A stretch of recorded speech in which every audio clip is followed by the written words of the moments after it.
Hey folks, welcome back to the channel. I thought I would take a minute to do the final race of the season, post-race review, and kind of give you some insight on where the channel's headed, what's next for the rest of this season of 2021. She literally just got back to the house. It's Monday.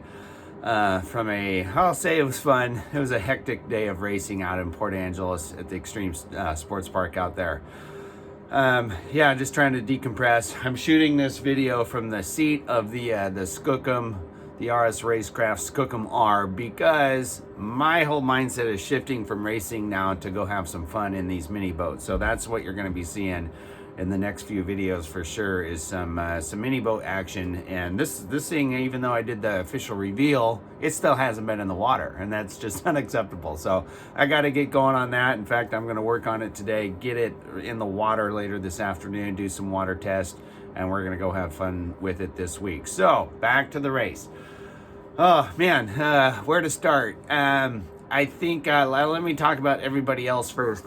Specifically on our team, Dustin Springer was driving the 208, as was TJ Burrows, and man, they both killed it. Dustin has been on a tear this whole season. He went 3-0. He was unable to make the first Port Angeles race due to family and buying a house issues, but he killed it. 3-0. He kind of crushed the class. TJ, brand new driver, killed it also. I was so proud of and happy for that he stuck to his game plan and didn't push it beyond his comfort level and beyond, honestly, his skill level at that point, because it takes some time to push these boats that hard and that fast. He will get there, mark my words, but I was so excited to see him stick to his game plan and just get some good, clean, smooth runs at the track. Oddly enough, he ended up finishing second with some slower times because some of the rest of the class took themselves out. And that's sometimes what, if you can just stick around and be consistent, that's what you'll get. So TJ, in his second race ever, ended up second place. And like I said, Dustin killed it, getting the win. Other people that need some recognition for sure.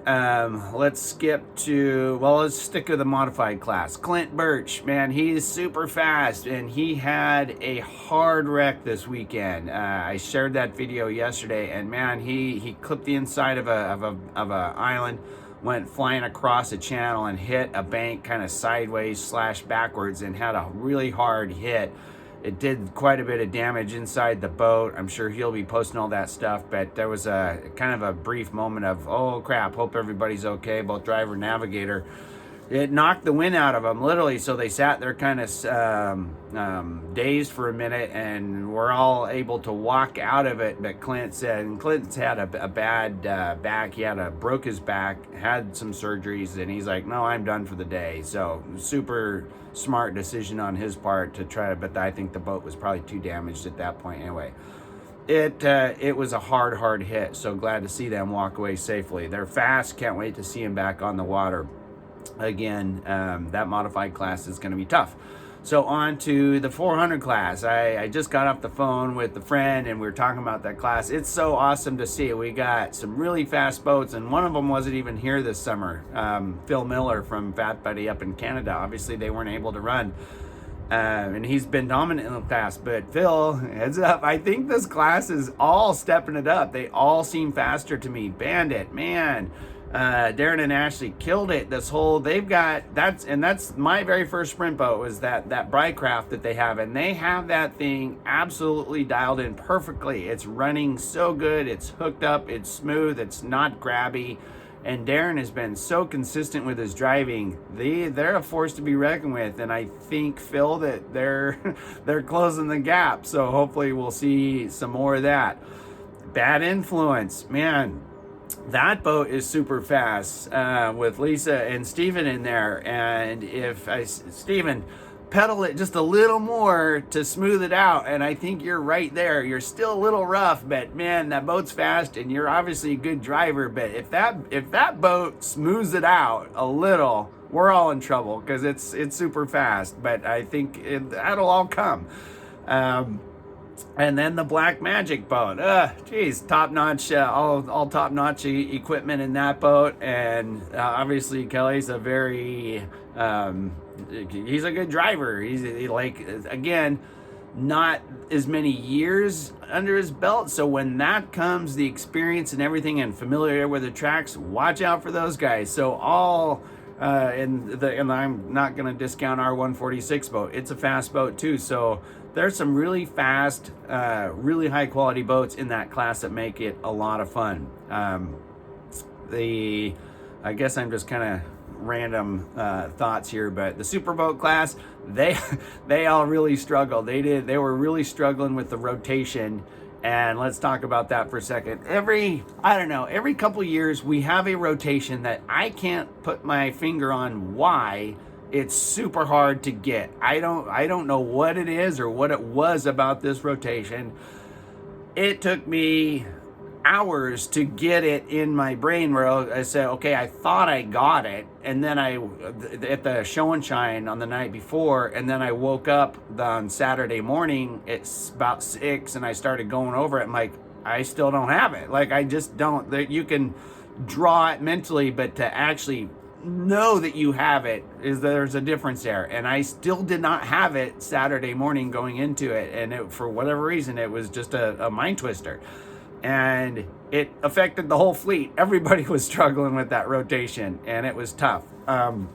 So it was specifically tough, I feel like, on the superboat class. I think in all the qualifying runs, they only had a combined of 4 clean runs for the rotation specifically. So it was tough, and that literally became survival of the fittest, who could just get a clean run and keep it in the water, and that's what happened. So, but kudos to Chris and Katie Monroe. They, I think, 2-0 at that track. The rest of them were kind of taking themselves out. So I'm excited to get back into that class. Took a time out from it, but I'm not going to disclose what we're bringing or how many we're bringing or any of that stuff yet. So let's talk about the 146, our 400 boat. We knew that we swapped out Doug Olson's boat or motor and put that in the 146.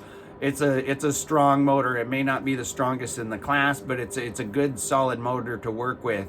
His boat was designed significantly different. It was a lot taller sides and everything, and he probably didn't have water intrusion issues like we did. So he had his ignition box mounted off the back above the flex plate area with a really nice bracket and all that kind of stuff.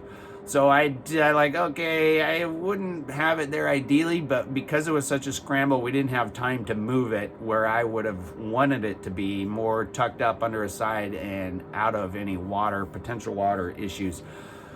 Very first run, Nicole drew the short straw, and she got to go first. And halfway through the run, our main water cooling line popped off of a barb fitting, and it was filling the boat up with water, and it was filling the boat up with water fast. And kudos to Nicole for recognizing that, and Tina. I guess they were talking to each other. We're sinking out on the track. And Nicole had the wherewithal to just beach it, to don't let it sink out on the track, because those things do pump a lot of water, and it was sloshing around in there, and she had the wherewithal just to park it up on the beach, get the water out, and pushed it back to the ramp. So she literally saved the boat from sinking. So thanks, Nicole, for doing that. The problem was, with that water sloshing around in there, it got that ignition wet. So then we were fighting wet ignition issues for the rest of the day, honestly. So we had leaf blowers. Thanks, Stephen, for letting us borrow the leaf blower, trying to dry those boxes out. We tried bypassing a timing advanced box in there. We tried to bypass that. We were drying out the distributor. We had hair dryers going. We were doing everything we could to try to get the ignition dried out. What was weird is Nicole would go first, and what we were thinking was happen if there was a little bit of moisture in there, she would go out, the engine would heat up, and then that moisture would kind of almost start to steam from the heat, and that steam was wreaking havoc. By the time I would go out, it was backfiring and farting and sputtering the whole way around there. So I was struggling. My first 3 runs, I was half throttle at best. First run, I just sputtered the whole way around there, and we got world record, the slowest qualifying time of the day, 79 seconds. But we got around the track. Second run, Again, Nicole goes out, the boat runs fine. I get in the boat, go out there, sputtering, blah, blah, blah. I go about 2 corners. I'm like, ain't doing this. Go back to the boat ramp and let's get working on it. So it's not going to do us any good. Then because the rotations and just the day was going so slow, they decided they had to ixnay the 4th qualifying run. So we're only going to get 3 qualifiers. And I'm like, oh no, I better get a qualifying run or I may not even make the 8 cut. So I went out and sure shit, the boat was sputtering and running. And I'm like, I just got my foot on it the whole time. About halfway through the run, it cleared up, dried up enough that it started going fast, but that didn't last long. But it was enough to get me into the 8 cut. And there was a couple 400 boats that DNF'd and did not make it, or they had mechanicals, whatever. So there was only 6 boats that made it out of qualifying into the eliminations. And guess what? I was the 6th. I barely made it. So I go out and so I actually qualified 6th. Nicole qualified 5th. And then it was the other boats that we mentioned earlier that were, filled out the top 4 in our class. So I go out, so we're working on it. We took the lunch break, dried everything out, and the boat was finally working for me. The problem was then it was like the heaviest downpour of the day, and I opted to try to not wear glasses, and that was a big mistake. I went out and I that was my best time of the day. The boat ran good, but I couldn't see. Like, it was stinging my eyes. Like, you're doing 70 miles an hour right into the rain without any glasses on. Not a smart move, but you put glasses on, then they fog up. You still can't see, so I don't know the right answer to that. But I ran, I think it was a 53 or 54, enough to get me into the 4 cut. Nicole missed it by a few seconds, but she also went out and laid down her fastest run of the day. She was so good, and it was just good to see her with some confidence in the boat, confidence in herself to put the little pressure on the gas pedal and push that boat. So I'm super excited to see her doing that. She came back onto the boat ramp, and the reverse lever actuator arm got bent, putting it on the trailer. So I'm like, oh no, and we don't have very much time. So hurried back to the pit, took the pump cover off, bent it back. But by then, though, the aluminum had already kind of weakened and was not back in its original shape. So we scrambled, we got it so the actuator worked. It came back up, it cleared, it was all fine. So now we're going to the 4 cut. It's our boat, the Black Magic, Bad Influence, and Bandit. That's the top 4 boats in there. I back off the trailer. I didn't put it above idle. I brought the reverse lever back up. The actuator pulled it up. I go out. Green flag drops. The boat launched harder than it ever has. And I literally made it 20 feet, and that bent arm had drugged that reverse bucket. When you got this big nozzle water coming out, if that reverse just drops just a little bit, it's going to grab it, and it's going to just pull that reverse bucket down. And that's what happened. I went about 20 feet, it grabbed and pulled us off onto the island, and that was the end of the day for the 146. So we DNF'd on that, and yeah, when it about sunk the boat as we were kind of cocked up on one of the islands. So that was the end of the day for us.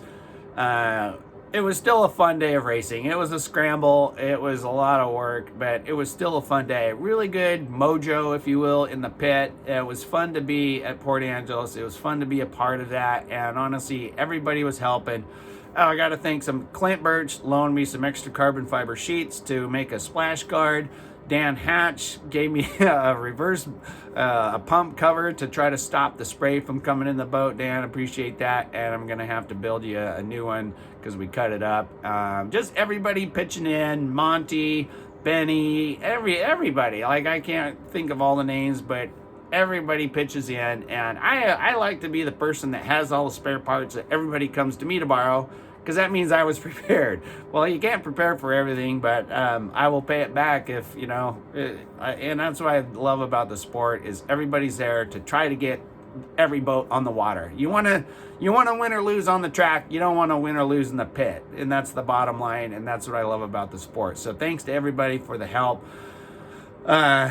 big kudos, honestly, to the ASB and Melody. You guys rocked it with all the paperwork. Just made it very simple for everybody. That was awesome. The barbecue, the hospitality was awesome. Look forward to going back to Port Angeles next summer. Hopefully it won't rain. But it's one of those things. It's like a Formula One race. It adds a whole new element to it, and it was still fun. So off to bigger, well, not bigger, smaller, slower, funner things, I guess, if you will, in the mini boat. So stay tuned, because we're going to go get this thing in the water maybe later this afternoon or tomorrow, and do some filming, do some photo shoots, do some rock jumping, and kind of fun stuff with the mini boat. So thanks for watching. Stay tuned for some mini boat action.